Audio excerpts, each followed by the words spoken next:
Hi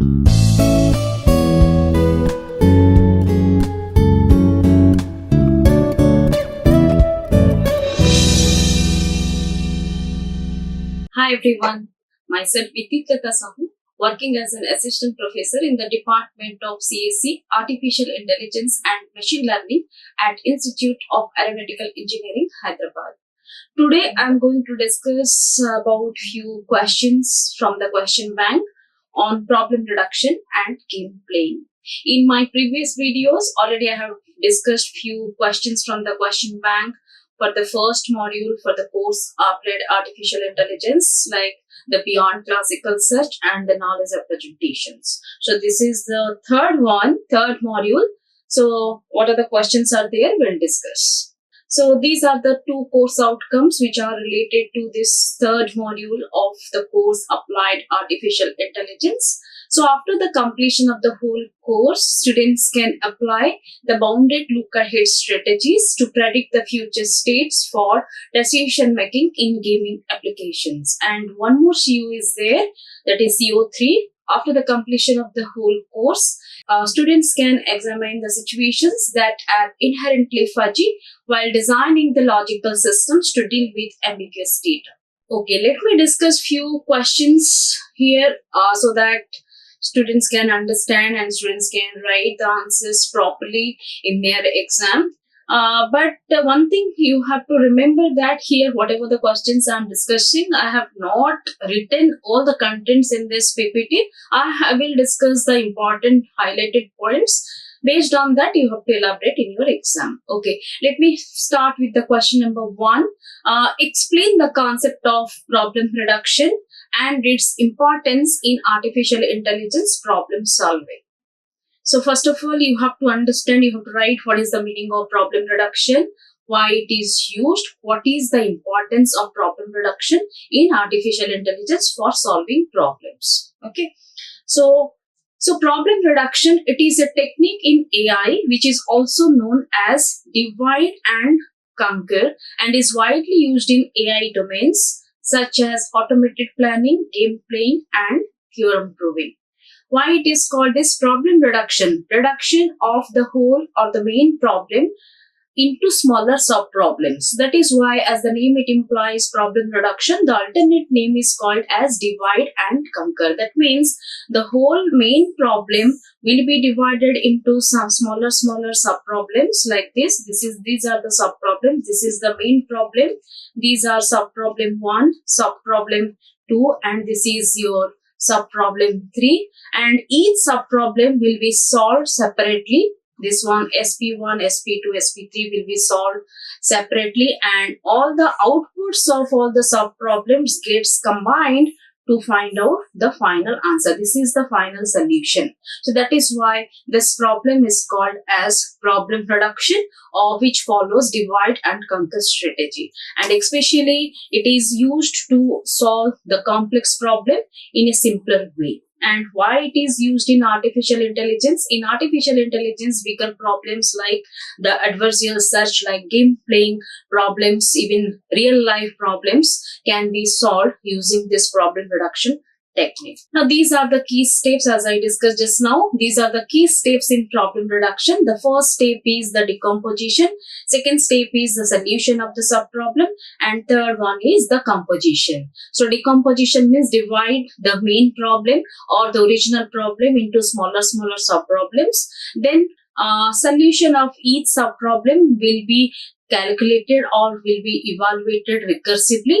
Then composition will be done. That means combining of all the solutions of each subproblem to get the solution for the original problem.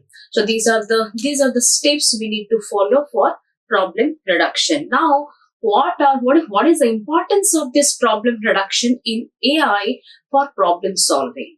So these are the importance, like it improves the efficiency, it promotes the reusability, it enables the modular design, it facilitates the goal-oriented approach, as well as it used in the expert systems and planning.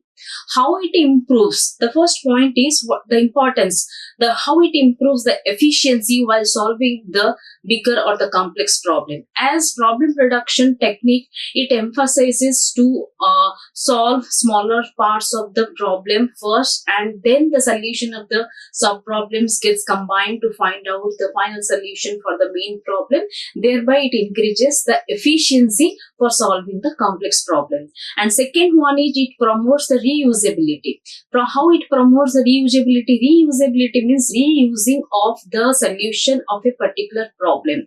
Now, as per this problem reduction problem, the main problem as is divided into different sub problems. So, as each sub problem is solved separately, in some other problem or in some other complex problem or in any other real life situation, the solution or the part of the sub problem may be required. So in that case, the sub problem of the main solution can be reused multiple number of times. Thereby it promotes the reusability. This is one importance of this problem reduction technique in artificial intelligence. Even it enables the modular design. What is the meaning of modular design here?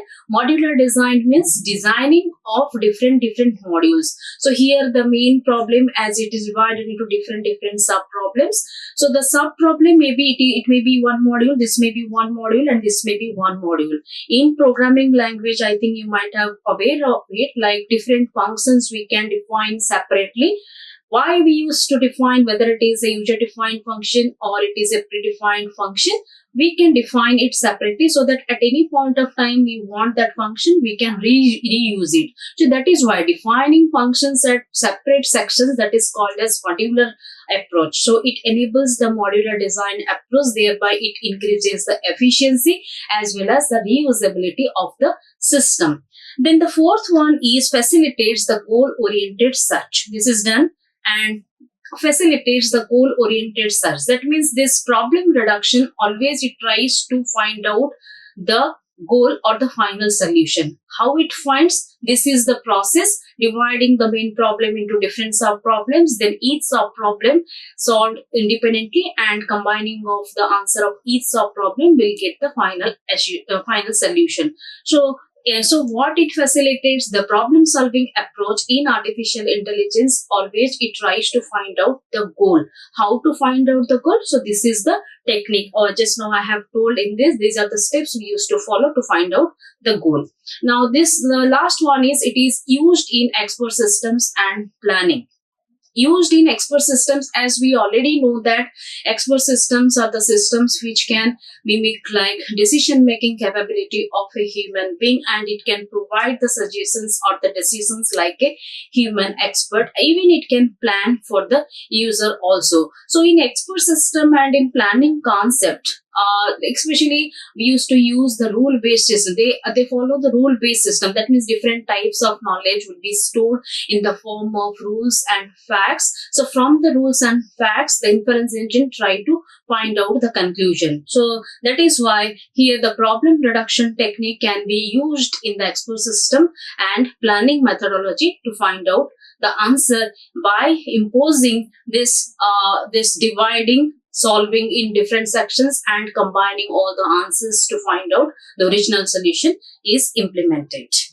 So these are the importance of problem reduction in artificial intelligence for problem solving. I hope you might have understood. Here the points only I have mentioned, but if the question comes for 6 to 7 marks or 8 marks, these all 5 points you have to elaborate with the help of example. Now let us discuss question number 2. So question number 2 says that discuss the differences between the perfect information and imperfect information games, providing examples. Two things are there. One is the perfect information, another one is imperfect information games. So these are the two different scenarios and I have to explain with the help of example. Now this is what for this particular question you can write like in the form of paragraph, or you can make it a tabular format also by taking all the features based on what features, what it says for the perfect information game and what it says for imperfect information game. Now let me tell you what is the meaning of perfect information. Perfect information means whether it is a 2-player game or 3-player game or multiple player games, doesn't matter. So perfect information game means if all the players knows all the situations or the search space of the game in advance. That is called as perfect information game. That means the player, the first player, what how he or she is playing, it will be visible to the next player, it will be visible to all the players. Then that information is called as perfect information game.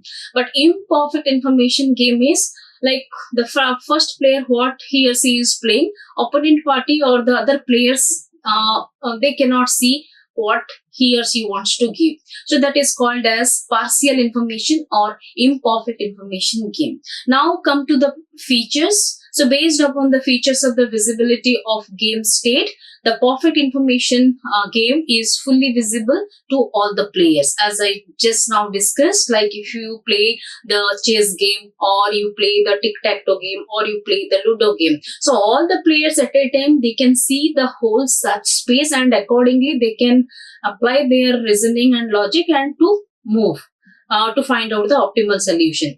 But in case of the imperfect information game, so based upon the visibility, all the informations will not be visible to all the players. That means partially hidden from players, right? First player, how he or she is playing, the opponent player cannot see his goal or her goal. Now, second one is strategy type. According to the strategy type, perfect information game is a deterministic or strategic search. Deterministic means in advance, all the informations will be available about the search space or the game space to the players. That is called as deterministic. Means for the next step, what would be the output, the player will get to know. That is called as deterministic. Whereas in case of the imperfect information game, based upon the strategy type, it is probabilistic in nature as well as strategic. Probabilistic means like which is uncertain. So that type of situation, whenever we play the card game, if I put one card, the other front player may not know what are the cards I have further. So this kind of problem comes under the imperfect or partial information games, right? Now this example, we'll see the example of perfect information and imperfect information game. So for perfect information, chess, go, tic-tac-toe, we can say, where all the players, they can see how the movement is going on. Whereas in case of the imperfect information game, poker is there, bridge is there, battleship is there, in which partially information will be shared or will be visible to the opponent player, if it is a two-player game or if it is a multiplayer game.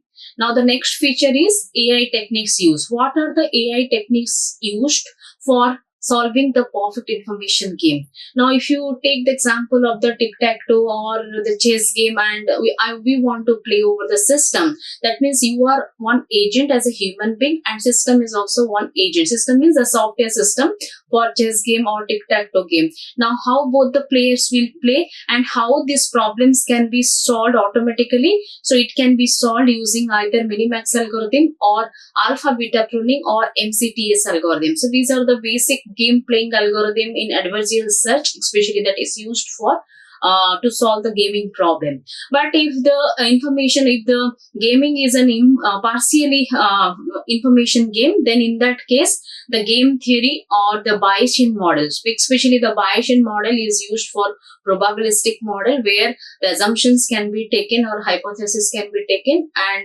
where the informations are not completely visible to all the players, that can be solved. Now, based upon the complexity, the perfect information games are easier to model and simulate, whereas the imperfect information games are more complex due to uncertainty. Definitely, the complex should be there because information is not known to all the players in advance. So this is what the question number 2 related to the perfect information game and imperfect information game. Now let us discuss the question number 3. Discuss the advantages of alpha beta pruning over the basic Minimax algorithm in real-time game playing. So these are the two game playing algorithms. One is alpha beta pruning, another one is Minimax algorithm. Already I have prepared this video in this course, Applied Artificial Intelligence link. So you can watch my previous videos to understand completely how the problem can be solved using alpha beta pruning and how the problem can be solved using Minimax algorithm. But now here we'll discuss what are the advantages of alpha beta pruning over the Minimax algorithm in real-time game playing. Now, before going to discuss the advantages, we should know what is alpha beta pruning. So, as the name it implies, alpha beta pruning algorithm, first of all, it is an adversarial search technique. Okay, why it is called as adversarial? Why not this is informed or uninformed search? Uninformed and informed search is the basic search techniques which cannot solve the complex problem, or which cannot solve if the search space is too complex or too big. But if the search space is too big or more number of iterations are needed, then we'll go for adversarial search. So adversarial search are used to solve the game problem in artificial intelligence. So this is one of the algorithm, alpha beta pruning. Why the name is called as alpha beta pruning? Because we used to take two threshold values. One is alpha, another one is beta. Right? And pruning means cutting the tree. That is why the name of the algorithm is alpha beta pruning. So alpha beta pruning, it is an enhancement of the Minimax algorithm which is used in decision making for two-player game. Especially this alpha beta pruning technique is used to solve the game playing example for two-player games like your checker game or tic-tac-toe game or chess game. And it improves the efficiency of the game tree search. How it improves the efficiency, that is very important, we need to understand. That means some advantages are there for alpha beta prunings, thereby it increases the efficiency of the game tree search. That I am going to discuss now. Now, what is the idea behind this alpha beta pruning? What it does, it eliminates the need to explore the parts of the search tree that cannot possibly influence the final decision. So two threshold values we are taking, one is alpha, another one is beta. Alpha is the best value that maximizer can guarantee so far, and beta is the best value that minimizer can guarantee so far. And if the current branch cannot produce a better outcome than already examined moves, it is pruned. So the concept of alpha beta pruning algorithm says that it prunes the tree. Instead of searching the whole search space or the whole tree, it prunes few branches or few leaves of the tree to find out the final decision what we get in our Minimax algorithm. Then how it is pruned, that is the main important concept here.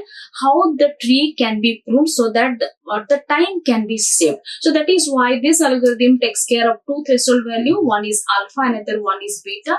Alpha is the threshold value which is equal to minus infinity, and beta is the threshold value which is equal to plus infinity. So that is the maximum value, we can say the worst case value, plus infinity and minus infinity. And one of the condition is there, wherever the value of alpha is greater than is equal to beta, if this condition is satisfied at any moment of time, then from that point onwards, from that node onwards, will be pruned or will cut from the tree.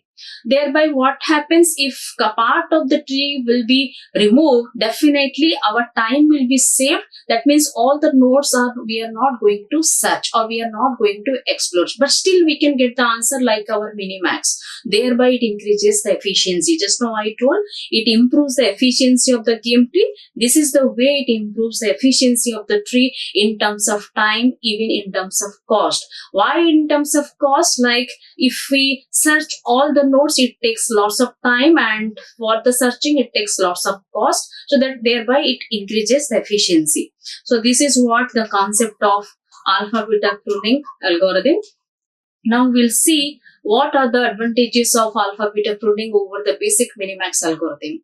First thing is it faster decision making. It can take the faster decision compared to the Minimax algorithm, but we get the same answer like our Minimax. Increase the search depth. That means what, if part of the tree will be pruned from the search space, definitely it can increases the search space within a stipulated amount of time. Lower computational cost.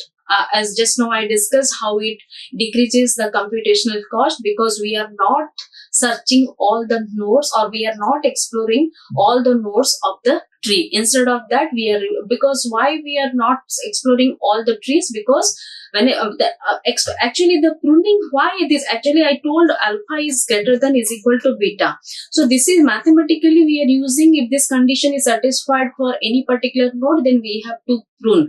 But the concept of alpha beta pruning says that the nodes, that means the nodes which we are removing from the tree, from the original tree, that means even after removing those trees, there will be no impact, any negative impact to find out the solution. Thereby, it can increases the efficiency. So, lower computational cost as it takes less time, maintains the optimality, it can find the better solution, and enables the real-time play in complex games or in complex problems. So, this both alpha beta pruning algorithm and Minimax algorithm, they can solve the search space if it is too complex. So these are the advantages. I hope you might have understood. You have to discuss, you have to elaborate each and every point if the question comes for more marks. Now let me discuss the question number 4. Compare between the crisp sets and the fudgy sets with examples to highlight their differences. So one is the crisp set, another one is the fudgy set. Here I want to discuss with the help of example. This question is very important. It is very common. Normally the question comes in the exam also. So to elaborate this question, comparison between crisp set and fudgy set with the help of example, either you can write in a paragraph format point wise, or else you can make it in a tabular format. Here I have shown in the tabular format for better look and feel, and you can elaborate in your exam if the question comes. So based upon the membership, okay, let me tell you what is the meaning of crisp set and fudgy set, then we'll go for the difference between these two. So crisp set and the fudgy sets, especially fudgy set, not crisp set. Fudgy set is used in artificial intelligence to handle the situation which is uncertain. To handle the situation which is uncertain, that means where the information is uncertain or imprecise or it is vague. So in that case, fudgy sets can be applied. But if the situation is confirmed, it is constant, then we'll go for this crisp set. Okay, so let me take the example here so that you can understand both the things, then we'll go for the difference. If I say is the outside temperature is, the outside is sunny, yes, and inside it is cold, okay, or I can say one statement it is completely true, another statement is completely false. Then in that case, we can use normal Boolean logic, which is called as the crisp set. So it takes only two values, 0 and 1. Whereas the fudgy set, if I say the outside temperature is sunny, or it is very sunny, or it is lightly sunny. So like this, how our brain perceives or how our human brain thinks, the same way machine can also reason, machine can also understand. That is done by, or that can be handled by the fudgy sets. So one of the, so I will discuss different features. Based upon the different features, we can differentiate between both the crisp set and fudgy sets. So first one is the membership. So membership is one of the function we used to use in fudgy sets to assign the values to all the linguistic variables or to all the modifiers based upon their priority. Now, for this membership function, if you consider for the crisp set, there are only two membership. One is either 0 or 1. That is absolute 0 or absolute 1. That means the statement is completely true and completely false. Only two values we can use. Whereas in case of the fudgy set, the membership values can be gradual, but it lies between 0 to 1. In my previous videos, you can see the playlist of applied artificial intelligence, the fudgy sets already I have discussed, whose value lies between 0 to 1, maybe 0, 0.1, maybe 0.2, 0.9 and 0.9 till 1. So all these values are nothing but the membership values based upon their degree of truthness. So that is why the membership here, it is gradual. It is not fixed to 0 or 1. Now, based upon the nature, the crisp sets are precise and well defined. Because here absolute truth and absolute negative values or absolute false value we used to use. So the statement should be completely clear and crystal, and it is precise and well defined. Whereas the fudgy set's nature is imprecise or vague. Imprecise means uncertain. You can say the temperature is 30 degree or temperature is very hot. Okay, slightly hot, or it is warm. So all the sentences differ from each other. What is the degree of truthness for a particular word? That is why the statements are called as vague or imprecise or uncertain.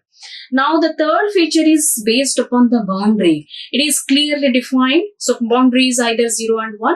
Here it is not clearly defined, uncertain. So based upon the priority, we have to assign the membership values, and for each membership value, different functions are used. Now, based upon the degree of belonging, or an element either belongs or does not belong. That means the true value belongs to 1, the false value, it does not belong to anything. That means it is completely false. Whereas the fuzzy set, an element can partially belong. It may be 0, or it may be somewhat, it has the priority, more priority than 0. So it is partially belongs. Next, another feature is where it is used. Basically, this crisp sets are used in the digital systems or classical logic, or in our Boolean logic, either true or false, which can take. But the fuzzy sets are used in artificial intelligence, control systems, natural language processing. I mean, why it is used in the AI or control system? Because to make the machine understand how our human brain thinks in a different way, which is not certain, which is a probabilistic, which are all assumption values. The same thing we want to incorporate inside the machine. That is why the fuzzy set is the best application, we can say, in artificial intelligence. And it is also used in the natural language processing also. Then based upon the mathematical model, what type of mathematics it is used? Normal, what we have studied in our 9th, 10th class set theory, the same classical set theory is nothing but the crisp set.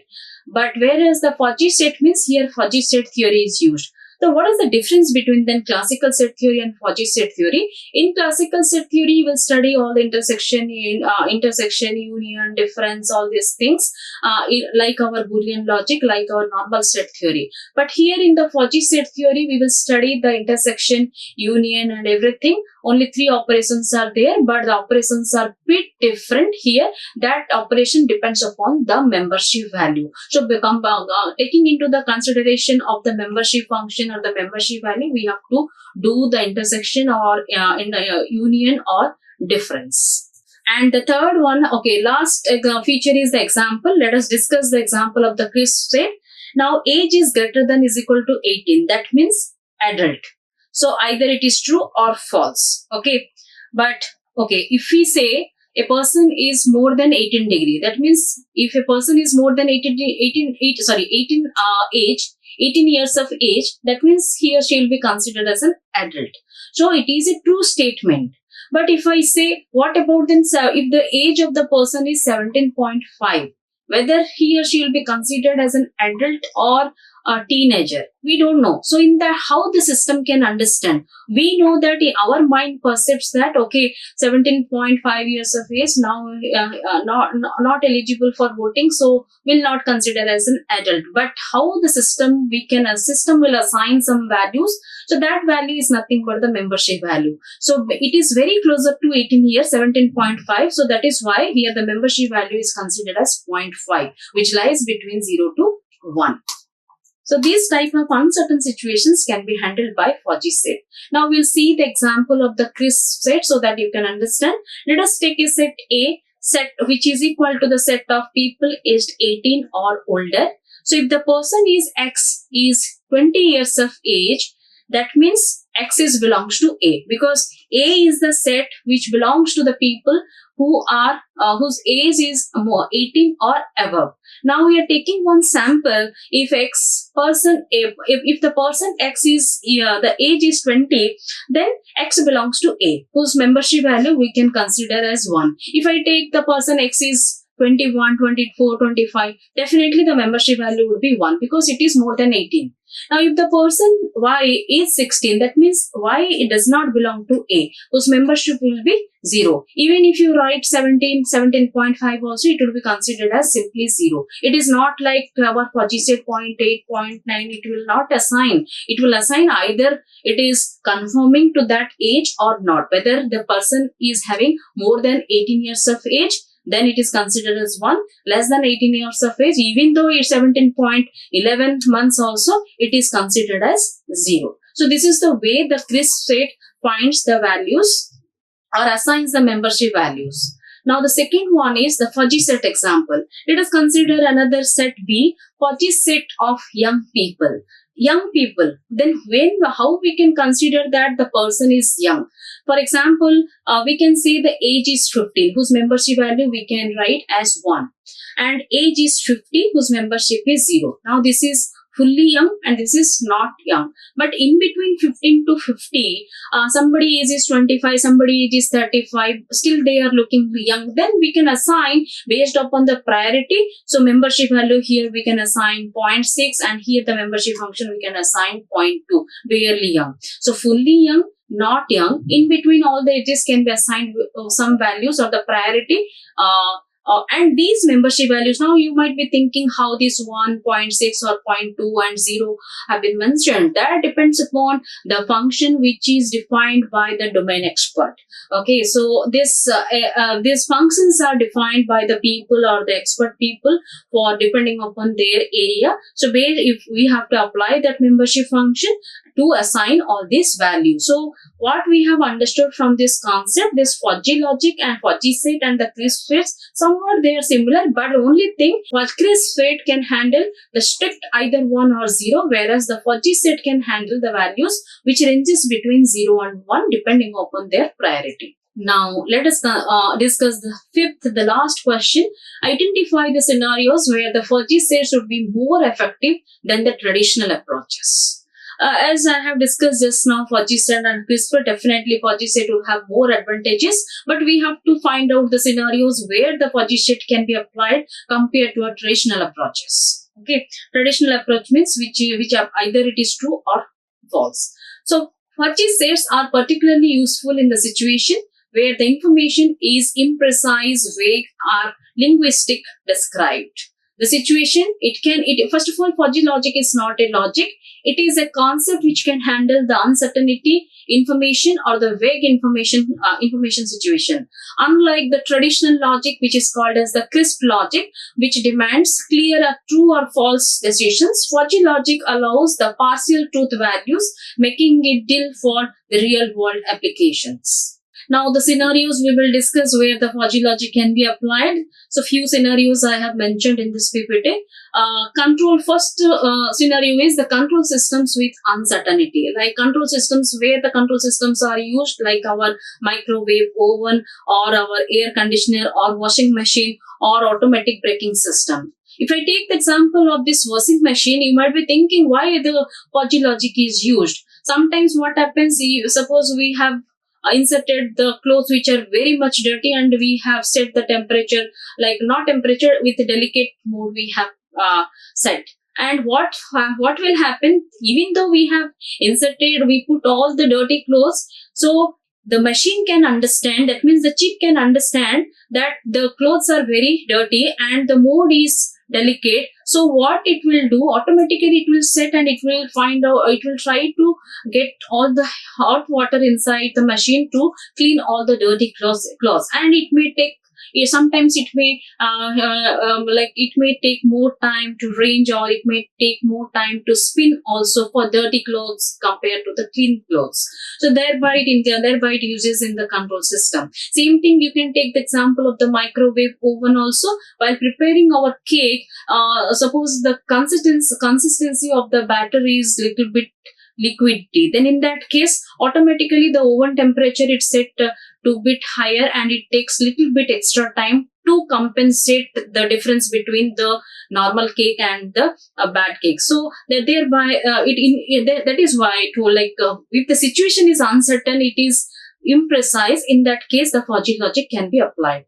The second scenario is decision making with vague criteria, like for example the candidate selection in HR, performance appraisal, and supplier rating. Like for example, while recruiting any candidate for the organization, maybe a person is having very good communication skill, okay, bad communication skill, average communication skill. So how we can differentiate, how we can assign the values for all the three different categories for three different candidates. So that can be done with the help of fudgy system. So another scenario is like natural language processing, especially the text sentiment analysis or language translation. If you take the example of like, he's a good boy, he's far good boy, he's an excellent boy. So different the good, far good, excellent, three different meanings are there. So especially it comes under natural language processing, because machine has to understand and machine has to translate all these words, though all the words are related to good only, but the priority are different. So that is why it is used, this fuzzy logic concept is used in natural language processing for text synthesis or text analysis. Even it is also used in the medical analysis, also medical diagnosis. It can identify the, for example, the identifying the diseases likelihood based upon the symptoms. For example, like if a person is having a cold and fever, definitely we can say that is having COVID or something, some general statement we can give. So that can be done by the Fauci set. So every time it's not like that it is fixed. Cold means cold and fever means fever. So it may be the person is having mild fever but heavy cold, or heavy fever, mild cold. So in these uncertain situations, these fuzzy systems can handle. It can diagnose the diseases of the person as based upon the previous report, and it can suggest the medicines also. Another one is the pattern recognition and image processing, especially object detection in blurry and noisy images. Noisy images means the image which is not visible properly to our naked eye. So instead of fixing the fixed boundaries or hard boundaries, fuzzy logic helps the system to find out the pixel location of the image on the screen. So that is why it is used in the pattern recognition, even in the image processing, as well as it can also used for weather prediction, like describing the weather as mostly sunny or chance of rain. So like sometimes we used to say that, okay, it is outside, it is cloudy, or it may rain, it is heavily raining. So three different sentences are different from each other. So this kind of situations, for the prediction of the situations, can be handled by the fuzzy logic. User experience and human-centric systems. For example, personalized recommendations, smart assistants, or autonomous vehicles. There also this fuzzy logic is used. So this is all about, so few questions only from this module I discussed, not all the questions. But if you want to find out all the answers, then you can follow my previous videos of applied artificial intelligence playlist, so that you will get all the clear idea of all the concepts. So for this preparation, this video, I referred this Aeronautical for artificial intelligence, and for your reference, I kept this picture for this book, which is available in Amazon website. I hope you might have enjoyed this video. Thank you so much. Like, share and subscribe. Hit the bell icon for more updates.